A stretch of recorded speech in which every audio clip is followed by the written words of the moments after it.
Welcome to the Bible in the News. We have often spoken of the latter-day Tarshish on the Bible in the News program, discussing the relationship between Britain, America, Canada, Australia, New Zealand, and, of course, Israel. The cause of our attention comes from passages such as Ezekiel chapter 38, verse 13, where there is a notable presence of the Tarshish powers friendly to Israel in the time of the end. We read, Sheba and Dedan, and the merchants of Tarshish, with all the young lions thereof, shall say unto thee, Art thou come to take a spoil? Hast thou gathered thy company to take a prey, to carry away silver and gold, to take away cattle and goods and a great spoil? Well, it's another subject, but Tarshish is identified with the ancient trade in tin and lead identified by Ezekiel in chapter 37 and verse 12, where we read, Tarshish was thy merchant by reason of the multitude of all kinds of riches, with silver, iron, tin, and lead they traded in thy fairs. Tarshish is identified as a western-lying nation because Tarshish is identified with the nation of Tyre on the coast of Lebanon, and Jonah left from Joppa to take a ship to Tarshish heading west.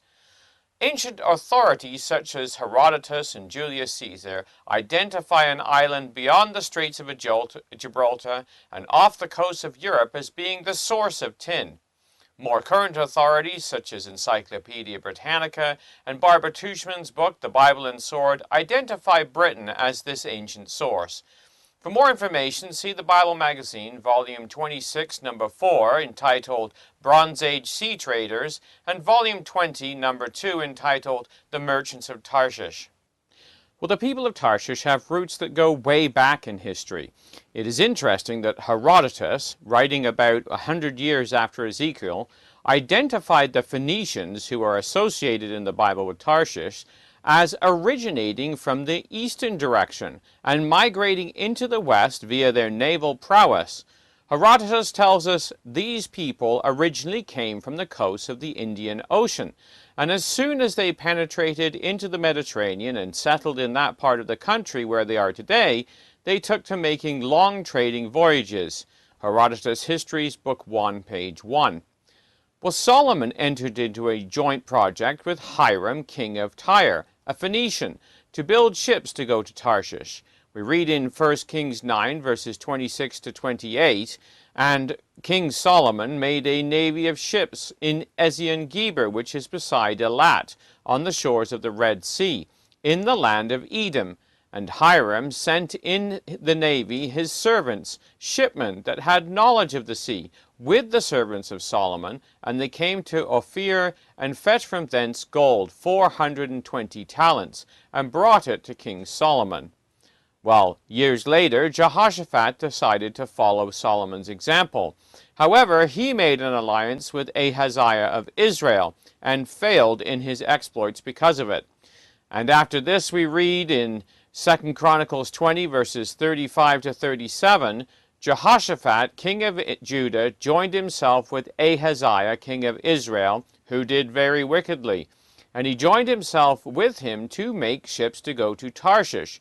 And they made ships in Ezion-Geber. Then Eleazar, the son of Dodivah of Mareshah, prophesied against Jehoshaphat, saying, Because thou hast joined thyself with Ahaziah, Yahweh hath broken thy works. And the ships were broken, that they were not able to go to Tarshish. Well, note where Jehoshaphat's ships were destroyed. Ezion-Geber. We are told this in the king's record too. Jehoshaphat made ships of Tarshish to go to Ophir for gold, but they went not, for the ships were broken at Ezion-Geber. 1 Kings 22, verse 48. So both Solomon and Jehoshaphat's navies were built in Elat, in the northern tip of the Red Sea, and were destined for an eastern Tarshish. Well, Eusebius, who wrote an onomasticon, or a directory of place names, where he identifies a place called Elam, also known as Elat, during the Roman times, and says it is the extremity of Palestine between the southern desert and the Red Sea, where cargo was transported by ship from both Egypt and India. Well, John Thomas, reflecting on these Bible passages and writing in Elpis, Israel in 1848, had the following to say. As to Tarshish, there were two countries of that name in the geography of the ancients. Jehoshaphat built ships at Ezion-Geber, a port of the Red Sea, that they might sail thence to Tarshish. Now it will be seen by the map that they could only sail southwestward towards the straits of Bab el-Mandeb, from which they might then steer east or north for India. As they did not sail by compass in those days, but coastwise, they would creep round the coast of Arabia and make for Hindustan. They might have sailed southward again along the coast of Africa instead of to India, but it is unlikely they did, as the commerce of the time was with the civilized world and not the savage. The voyage occupied them 3 years. In the days of Solomon, the trade was shared between Israel and the Tyrians, for he had at sea a navy of Tarshish with the navy of Hiram. Once in 3 years came the navy of Tarshish, bringing gold and silver, ivory and apes and peacocks. These products point to India as the eastern Tarshish, a country which has always conferred maritime ascendancy on the power which has possessed its trade and been its carrier to the nations. The merchants of the northern Tarshish and of the eastern identifies Britain and India with the two countries of that name, and Sheba and Tarshish in the prophecy of Gog are manifestly indicative of the lion power of the Anglo-Indian Empire." End quote. Well, now, since the days of John Thomas, the British East India Company has long since dissolved, with India having gained its independence in 1947, shortly before the State of Israel was established. Both nations threw off the yoke of British colonialism about the same time. However, the scriptures indicate that the powers associated with Tarshish and her young lions would remain friendly to the newly born State of Israel at the time of the end. So we can look for events that will see friendly relations between India, who answers to one of the ancient names of Tarshish, and Israel in the time of the end, as well as with Britain. Well, these prophecies were brought to the front this week when relations between India and Israel were highlighted in the news. The Times of Israel, in an article entitled "Defense Minister to Pay First State Visit to India," stated, "Defense Minister Moshe Ya'alon is reportedly slated to visit India on February 17th in the first state visit by an Israeli defense minister as the countries seek to foster deeper security ties. Ya'alon is expected to host a number of high-level meetings with Indian officials and visit a large arms factory in the southern Indian city of Bangalore." Well, when Prime Minister Benjamin Netanyahu met Indian Home Minister Rajnath Singh on November 6th in Israel, he stated, "Israel and India are on the cusp of a new era of increased cooperation in a wide variety of fields. This includes both economic and military cooperation." The same Times of Israel article also reported, in October, India reportedly agreed to a $525 million deal to buy Israel's guided Spike missiles, which were widely used during last summer's Operation Protective Edge. End quote. Well, the Times of India carried an article February 1st, 2015, under the headline, "India and Israel to Restart Free Trade Agreement Talks," which stated, "India and Israel will resume negotiations for a free trade agreement, an FTA, next week." Government sources confirmed, in another indication of deepening ties between the two countries since the Narendra Modi-led NDA government came to power. It went on to state annual trade with Israel peaked at $5.1 billion in 2011. It tapered off to $4.39 billion 2 years later because of the global recession. India and Israel are both confident, though, that their annual trade volume will double once the FTA is signed. With Modi coming to power, both countries seem more open to engaging publicly, including in defense and security cooperation, a clear departure from the past. End quote.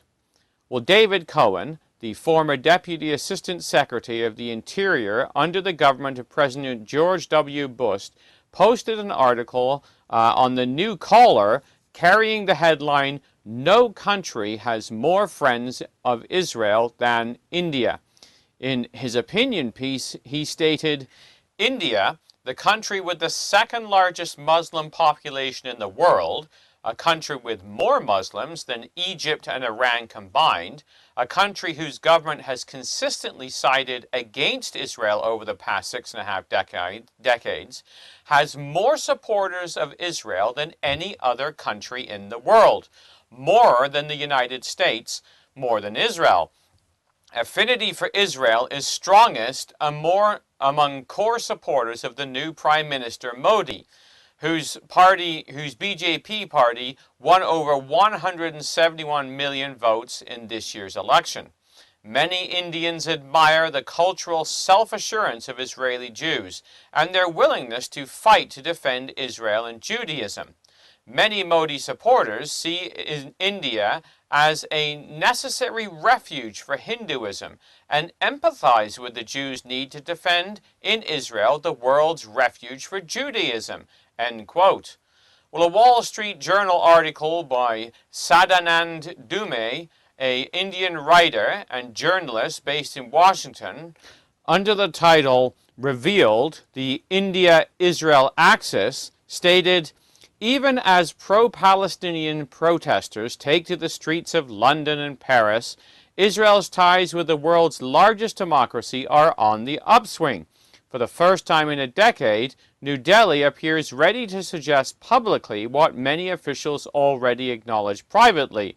A burgeoning strategic partnership with Israel matters more to India than reflexive solidarity with the Palestinian cause." End quote.